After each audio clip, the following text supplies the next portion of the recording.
Welcome back to Photo Critique with me. We're at Photo Critique 18, which is kind of crazy, which means that we've been doing this for a sufficiently long time. So I wanted to take a few moments tonight and start on a topic that's pretty regular. I went out and took some photos yesterday. These are some of them.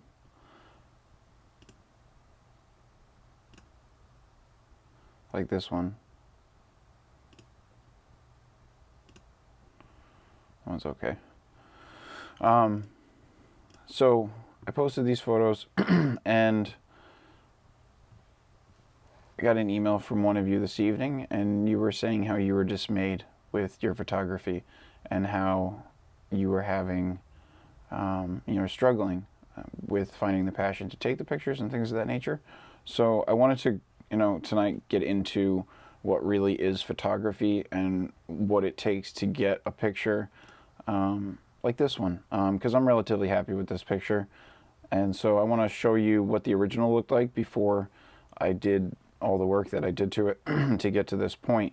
And maybe after you see the troubles that I had, and I'll show you, I screwed up. I'm really actually pretty unhappy with the photos that I got yesterday. I made some pretty rookie mistakes, and that just goes to show that you never stop learning and you never stop working on it. So, and I wanted to take a quick minute and go back to PC2. See, these are everyone's pictures that I've gotten sent in. Let's see who's participating this week. Dave, first photos that you sent in. Oh, it was a frigid time. That's actually a decent photo. I bet you could do some nice post-processing on it now in Lightroom. More snow pics. An icicle. Oh, these are... Yeah. We've come a long way, haven't we, Dave? Who else we got? Oh, yeah, let's definitely show Sean. Sean's first week.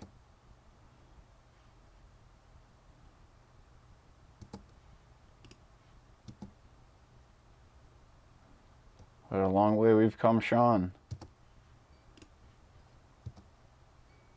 That's a nice one. Ish. Who else we got? See Val. PC2.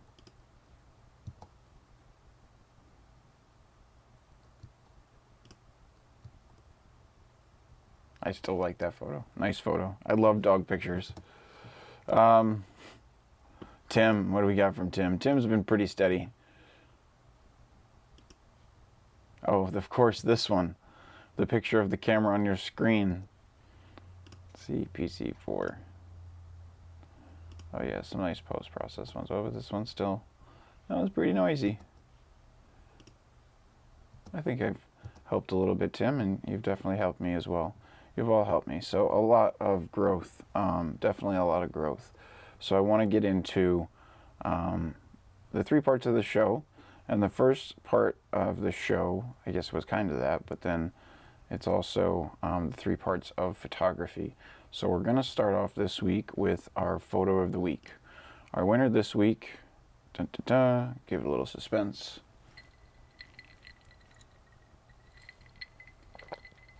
It's not like a winner, it's not a competition, but there's a reason every week that the image is chosen.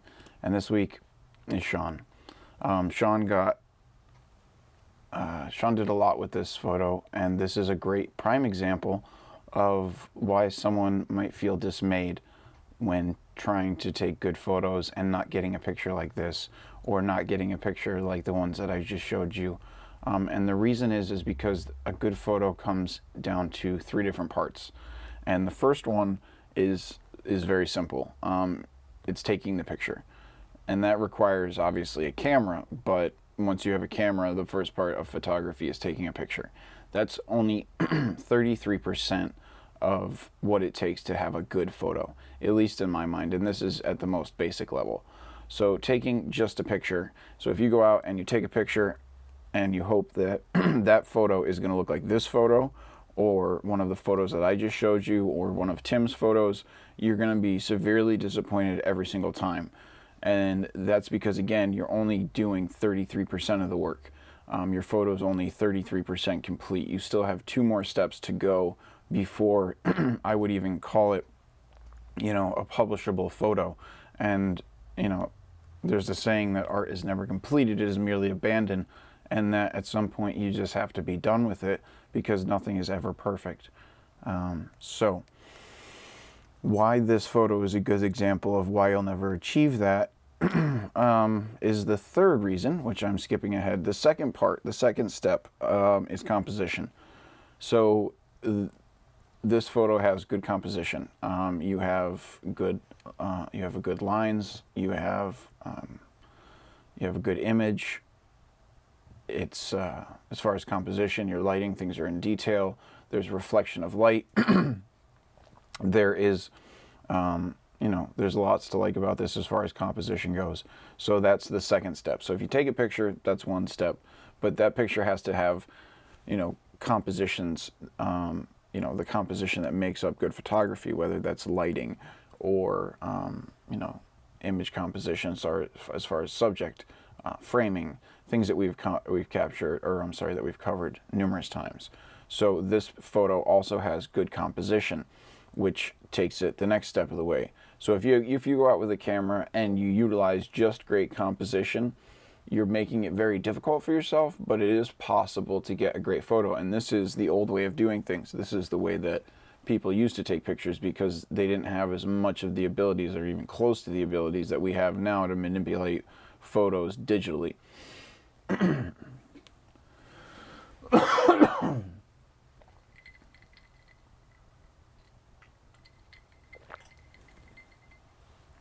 So that's the next step.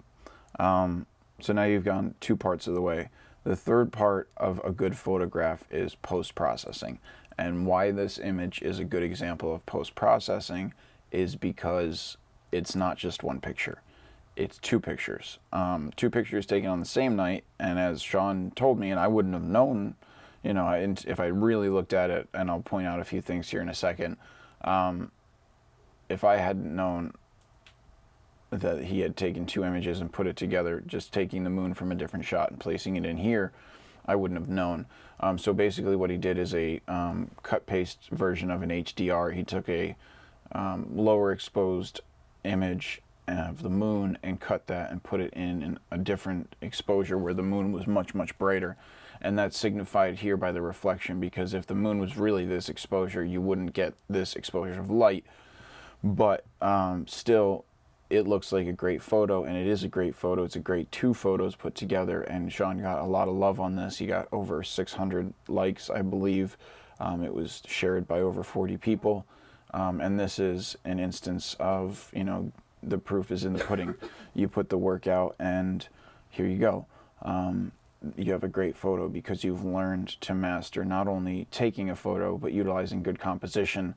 But then one of the most important steps is post-processing. And again, I'll hammer that home when we get into my disaster that I had yesterday. So that's Sean's 2 photos in 1. Great job, man. Really well done. Photo of the week. So, and actually, if I don't forget, and I often forget, I'm going to go through the ones I didn't pick. I picked 1 or 2 from everybody because there's a lot, and I kind of picked out ones that I could either talk about or that I just thought were pretty good. So the next photo is from Dave. And what do we got, Dave? What are you using? 18 to 55. So I was hoping this was from the 50, but it's not. So this is from your 55. Very nice, in focus daffodil that has turned into the pollen stage. So cool shot, nice out of focus backdrop. Your whites and everything look proper. I mean, I'm sure they are. I'm going to do this. Yeah, I disagree. You have it perfect. It's very, very nicely done. Nice image.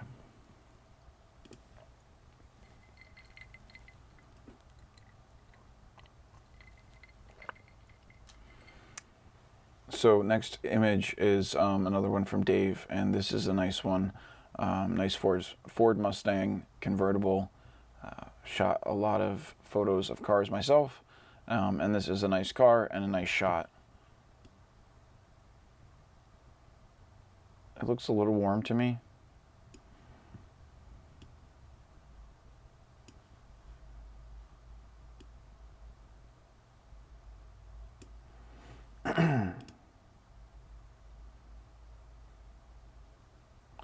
Yeah, I mean, that's personal choice. I'm really punching the greens there, but the clarity on the car and the reflection I get a little bit from just dragging the blacks and the whites out just a bit. Really kind of hit it home a little bit. And that was me just paying attention to the histogram up here. If I hit Control Z a couple times, you'll see this is originally how it was. And over here on the histogram, if these little arrows pop up, that's because there's an issue. They shouldn't be black. And in most cases, sometimes it's wrong, but that's in the blues, magentas, and then that's when you hit proper, where your blacks are proper, and then whites in the same direction. So, cool image. One thing that I've learned from taking car shots is, and you should have been on a knee, car shots look much better from a lower angle. The cars look more domineering and more imposing. And so getting low, but you have the right angle. If you were just 2 or 3 feet lower on a knee, and maybe even a little bit lower than that, a little bit tighter zoomed in, you do have a sufficient amount of extra room back here. And I mean, I understand you're trying to get the people in the parade back there a bit, but nice amount of lead room. And again, that's personal choice at this point. Just to really nail that in, because now I'm kind of taking notice of this passenger over here, and I'm also noticing that they're vets. I didn't even see that before. My eye was traveling in different places around the image. So, but a nice shot, Dave, and nice to see you out shooting. Settings, ISO 400, f9, 55 mil. I guess, yeah, I mean, that's good. I can really overharp the 9.0 thing. Apparently, everybody's shooting 9.0. Nice work.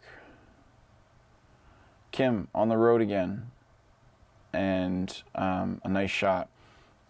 Definitely, you have the beginning stages of a good photograph here. You have a picture, and you have some composition. You have leading lines, you have symmetry, you have, it tells a story. A couple critiques is this vast amount of space over here. It's not negative space, it's just dead space. I would want, before I go there, sorry. I want you to turn the camera over there so that your right vector on the lens is down this line. It would have maybe been a little bit weird, and maybe you're using the trees in that regard, but I just think this is just a bunch of emptiness. And I think that if we drag it in, and then we can lose some of that too. And let's drag it right into the corner. Maybe not. But definitely need some clarity, some contrast.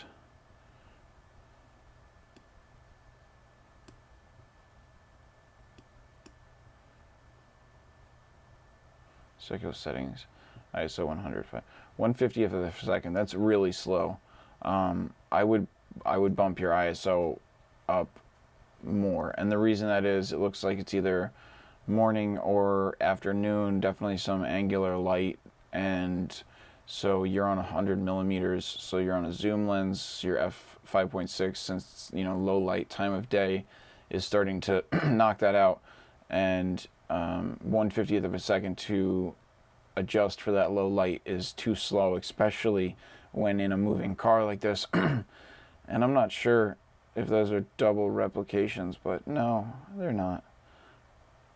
Just a little slow on the shutter speed. I think you should go a little bit faster next time.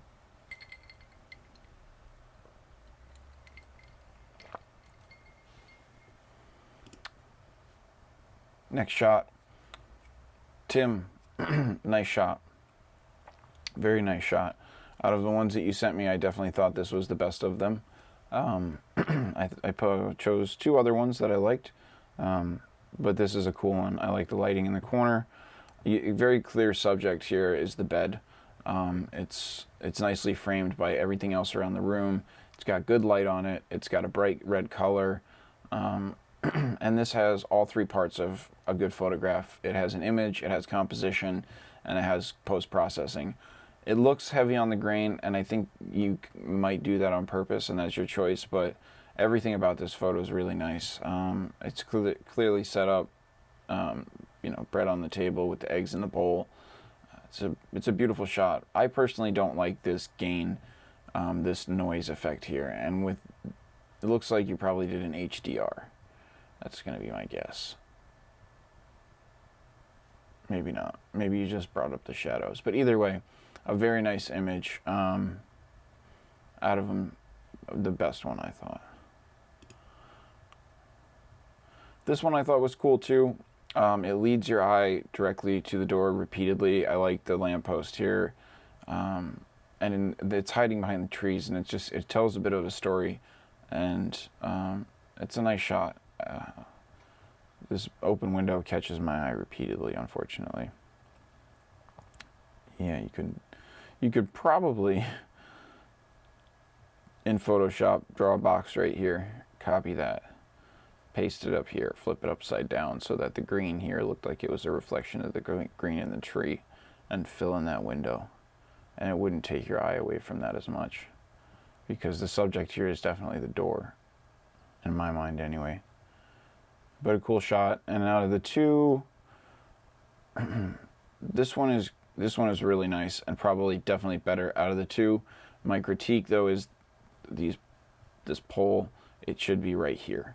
If you had just gone a little bit over this way, it would have moved the pole right into the center here, and I think just would have been a better shot.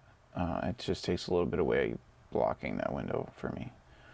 But cool shot. And from Val, who is our runner-up this week. This is definitely a great improvement, Val. This is a beautiful shot. Let's see, ISO 160, 35 mm f8, 220. This is beautiful. You have some nice framing on not only the bottom and on the right, but the clouds are gorgeous. Just some really beautiful stuff in here.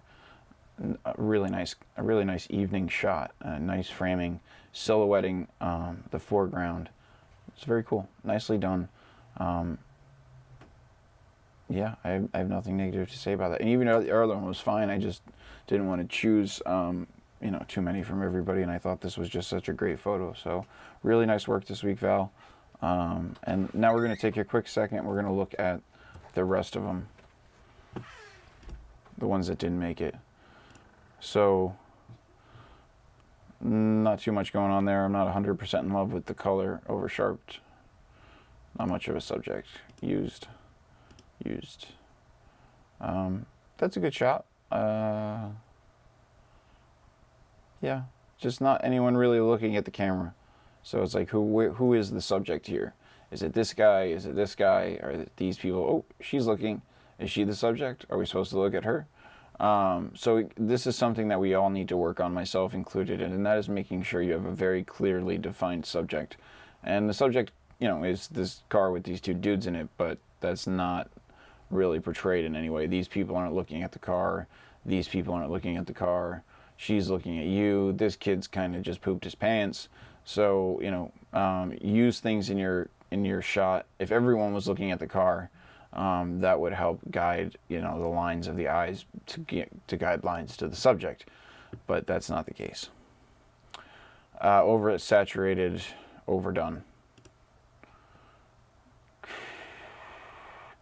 Too close, and a picture of a picture. Used. Nice cloud shot, but we went with Val's cloud shot. Used. Picture of a building. This is cool. The bookshelf is definitely the subject here, but this overexposed window really just takes away from it for me. It's just too much. And I mean, even the paintings now are catching my eye now that I'm getting a little closer. So, yeah. Out of focus. Ooh, there's someone in the door. I didn't even notice that till now. I like that more now that there's a person. Human element always adds. If you can put a human in your picture, put a human in your picture. Like, that would have been good with a human. These look like, I hate to say it, I'm not going to be brutal, but it's the truth. These look like tourist photos. Just pictures of things 5'6", 5'10". Sorry, you're not 5'6". Just pictures of stuff.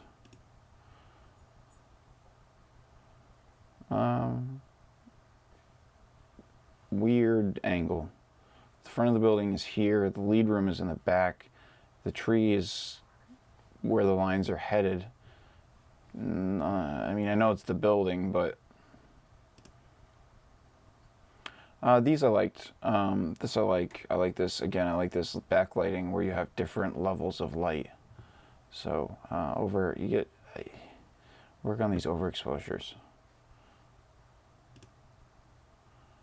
Better-ish, and then you get the grain in there. And a picture of window used. I did like this one. I thought I downloaded this one.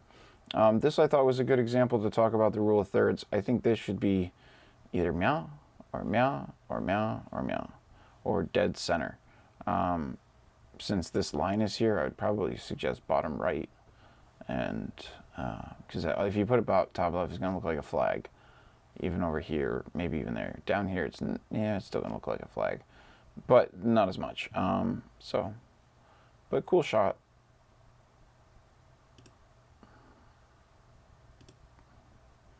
And this was nice. This has nice light, nice shadows, good color. Yeah, it's a nice close-up cropping camera shot. By utilizing the cropping camera, you got more of the focus on the flowers. The pot is a framing device, so this gives it some depth of field. This is actually a very nice picture. Now that I took a closer look at this, this is well done. This has good composition, and it looks like there might be some post-processing. Am I hoping too much? And used. So, great shots, everybody. Now I'm going to let you look at my dress.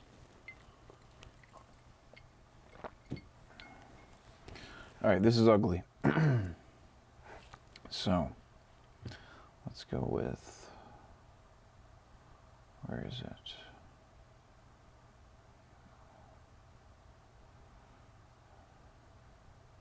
Okay. Drop it down to my 1 stars. We're not going to go through all of them.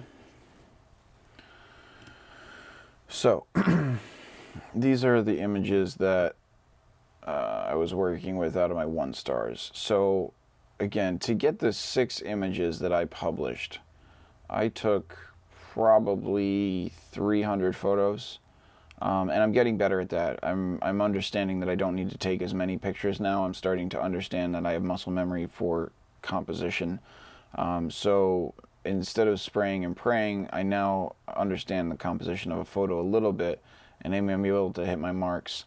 But unfortunately, I shot all day yesterday with my color temperature set at 4,400 Kelvin.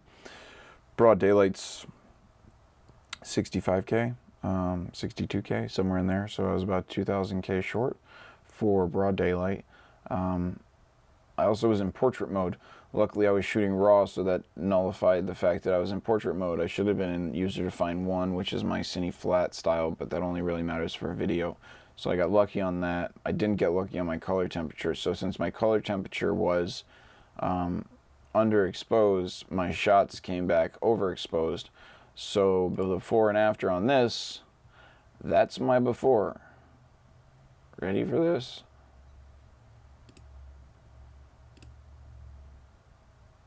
That's my before shot right there. That's what I got. Yes, the birds are there. I actually this was the first shot of the day, and I hadn't even set my camera up yet.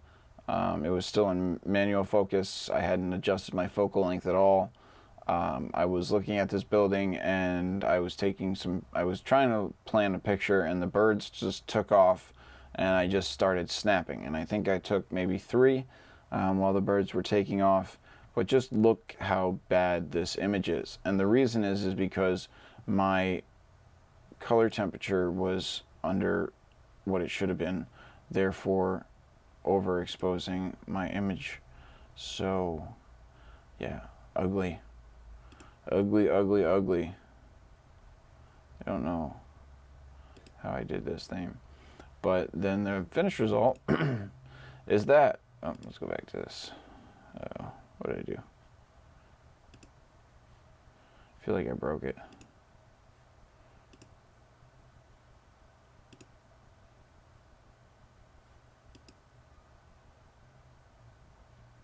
Yeah, whatever. Next one. Very similar thing.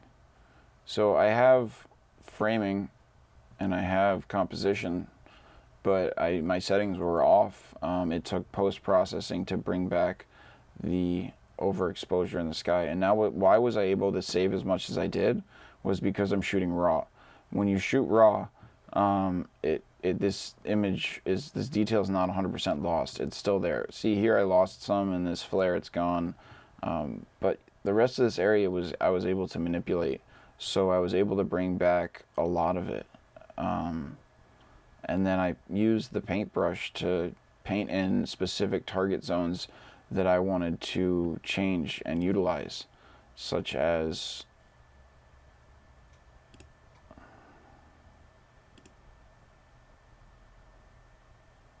see, why is this being such a dick?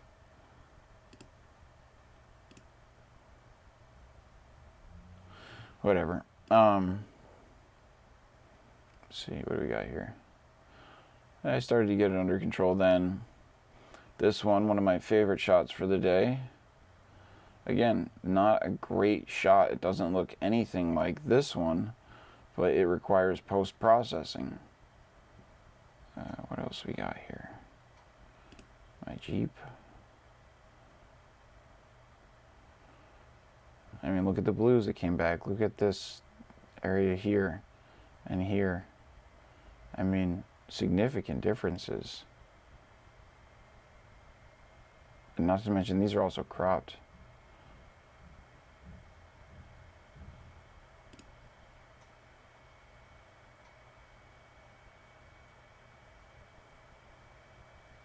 Yeah, some of these I didn't post. These are my 1 and 2 stars.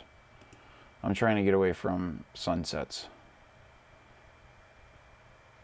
I think they're overused.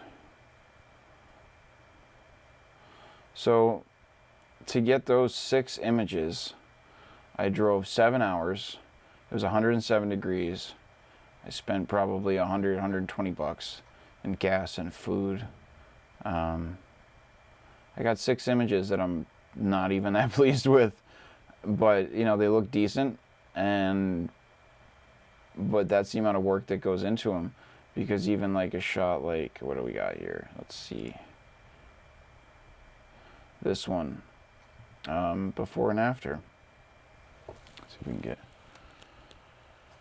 I mean, just taking the time to bring up these areas here to cast out the background so that, the thing is, it's not that I don't know what I'm doing. I have the idea in my head of what I'm capable of doing with the technology that I have available to me. I'm not going to be able to capture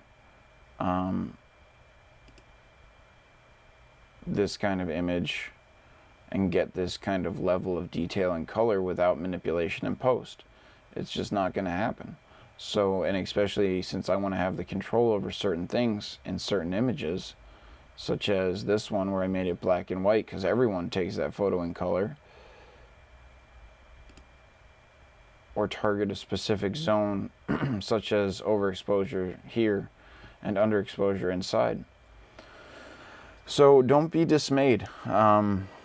Photography is hard, and it's not just a thing that you can run around with a camera and push the button and you're gonna get great photos.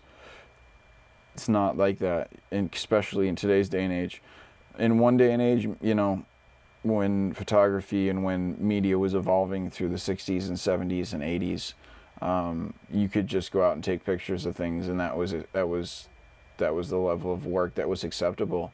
But in order to stand out in today's world, again, you need to show people something that they haven't seen before and show it to them in a way that they haven't seen before.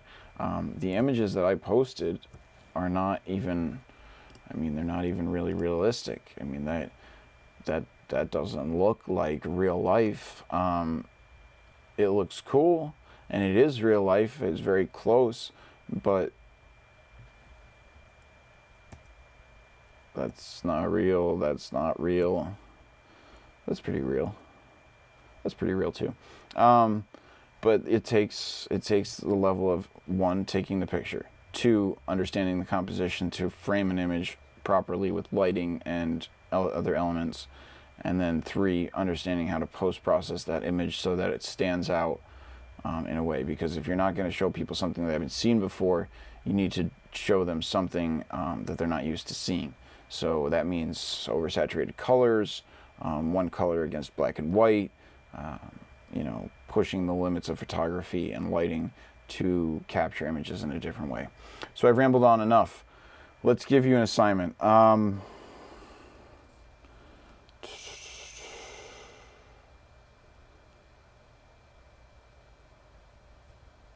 Cropping camera. So cropping camera, if you want to look, actually here, let's go this is something I worked on a couple weeks ago. Let's see, photos.